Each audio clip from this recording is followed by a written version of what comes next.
या बातमीचे प्रस्तुतकर्ता आहे आंबे क्लिनिकल लॅबोरेटरी। वरुड शहरात अत्याधुनिक मशीनने सुसज्ज लॅब म्हणजेच आंबे क्लिनिकल लॅब। यांचा पत्ता आहे महात्मा फुले नगर, बंदे हॉस्पिटल समोर, वरुड। आज मी सर्वप्रथम आमचे चंदभाऊ अवळकर या ठिकाणचे आमदार यांचं मी अभिनंदन करतो, कारण वरुड, शेघाट आणि मोर्शी याचं जर पाहिलं तर सगळ्यात महत्त्वाचा विषय आहे की फार चांगल्या सीट आल्या आणि शेघाट आणि मोर्शी वरुडमध्ये आमचा प्रदेश आमचा अध्यक्ष म्हणून या ठिकाणी निवडून आले आणि इतका चांगला विजय हा फार महत्त्वाचा विजय आहे। या विजयामध्ये मी शिलेदार चंदभाऊंचा शिलेदार म्हणून मी या ठिकाणी त्यांचं मनापासून अभिनंदन करतो। याच्या आधीसुद्धा चालत राहिला, ह्याच्या नंतरसुद्धा चालत राहील, पण ज्या पद्धतीने चंदभाऊंनी प्रत्येक वार्डात प्रभागात जाऊन जे मेहनत घेतली त्याचं हे फळ मिळालं मी असं म्हणाल। आणि चंदभाऊला प्रत्यक्ष रूप जेव्हा आमचे देवेंद्रजी फडणवीस आहेत त्यांनी सांगितलं होतं की बाबा तुम्ही जेव्हा हे काम हाती घेतलं तर तुम्हाला आम्हाला कोणताही निधी कमी पडू देणार नाही। आणि चंदभाऊ अवळकरच्या माध्यमातून आणि सगळे नगरसेवक अध्यक्ष म्हणजे त्यांच्या माध्यमातून हे आपल्याला वरुड, शेघाट या ठिकाणी चांगल्या पद्धतीने मोठ्या प्रमाणात विकसित होईल अशी अपेक्षा आहे।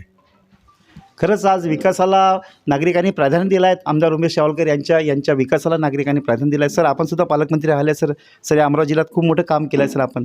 सर, आज काय सांगू शकाल सर तुम्ही? आता 14 ते 19च्या काळामध्ये आपण मोठ्या प्रमाणात कामं केली आहे।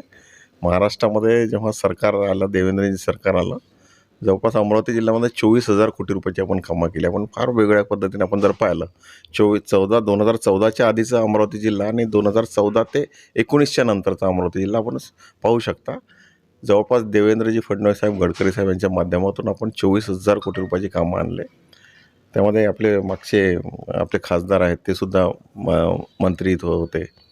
या माध्यमातून फार मोठं काम आपल्याला करण्याची संधी मिळाली। पण आता चंदभाऊ या ठिकाणी आल्यानंतर चंदभाऊने सुद्धा आमचे देवेंद्र फडणवीस साहेबांच्या मागे लागून अनेक उपक्रम समोर आणण्याचा त्यांचा प्रयत्न आहे। हा विकासात्मक सगळ्या ह्या ज्या गोष्टी घडतात आहे त्या अनुषंगाने सगळ्या जनतेने न्याय दिला आणि मोठ्या प्रमाणात वरुड, शेघाटमध्ये चांगला आपल्याला विजय पाहायला मिळतो आहे।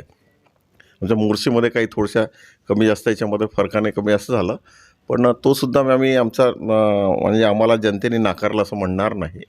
काही वेळेस असं असतं की काही वेळेस चेहरे बदलतात, काही गोष्टी घडतात, परंतु आम्हाला सर्वसाधारणतः आम्ही जर वरुड, शेघाट, मोर्शीचा अंदाज पाहिला तर मोठ्या प्रमाणात जनतेने आम्हाला न्याय दिलेला आहे। येणाऱ्या काळात चंदभाऊच्या मार्फत मोठ्या काही या ठिकाणी काही घडामोडी होतील, चांगलं डेव्हलपमेंट होईल, असे सगळं चालत राहणार आहे। आपल्यासोबत चंदूभाऊ आहेत। आज विकासाला नागरिकांनी प्राधान्य दिलं आहे। भाऊ, काय सांगू शकाल? मोठ्या प्रमाणात विजय झाला, काय सांगू शकाल सर? मी मनापासून या मोर्शी मतदारसंघातील तिन्ही नगर परिषदमधील नागरिकांचा मनापासून मी आभार मानतो। धन्यवाद।